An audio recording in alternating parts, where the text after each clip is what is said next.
Hi అండి, అందరికీ నమస్కారం. అమ్మవారి అనుగ్రహం ఎల్లవేళలా మీకు మీ కుటుంబానికి ఉండాలని మనస్ఫూర్తిగా కోరుకుంటూ ఉన్నాను. కార్తీక మాసంలో ఉసిరి దీపం ఎందుకు వెలిగిస్తారో తెలుసా? ఉసిరి దీపం వెలిగించడం వల్ల ఎలాంటి ప్రయోజనాలు కలుగుతాయి? ఉసిరి దీపం వెలిగిస్తే ఎంతటి అదృష్టమైనా ఈజీగా వచ్చేస్తుంది. ఆఫ్టర్ లాంగ్ టైం వీడియో అండి. Thanks for watching my videos. ఈ వీడియోను ప్రతి ఒక్కరికి షేర్ చేయండి. తప్పకుండా ఉసిరికాయ దీపాన్ని వెలిగించండి. అయితే కార్తీక మాసంలో భక్తులు శివుడికి పూజలు చేస్తూ ఉంటారు. హిందూ సంప్రదాయంలో ఉసిరి దీపానికి ఎంతో ప్రాముఖ్యత ఉంది. ముఖ్యంగా ఉసిరి మీద దీపం వెలిగించేటప్పుడు కొన్నింటిని పాటించాలి. అలా అయితేనే అమ్మవారి అనుగ్రహం పొందగలరు. దీని వలన జీవితంలో ఉన్న సమస్యలు దూరం అవుతాయి.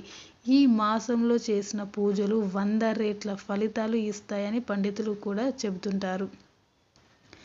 అయితే కొందరు కార్తీక మాసంలో ఉసిరి దీపాన్ని ఎక్కువగా వెలిగిస్తారు. అసలు ఇలా వెలిగించడం వెనుక ఉన్న రహస్యాలేంటో ఇప్పుడు తెలుసుకోండి.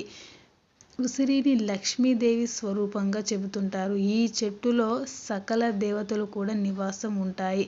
అందుకే ఉసిరికాయను దీపాన్ని వెలిగించాలి. కార్తీక మాసంలో ఉదయాన్నే లేచి దీపం వెలిగించి ఉసిరి చెట్టు దీపారాధన కూడా చేస్తూ ఉంటారు. దీనివల్ల ధనయోగం పుష్కలంగా లభిస్తుంది. ఉసిరికి చెట్టుకి ధనాన్ని ఆకర్షించే గుణం చాలా ఉంటుంది. అందుకే కార్తీక మాసంలో ఎక్కువగా ఉసిరి చెట్టును పూజిస్తూ ఉంటారు.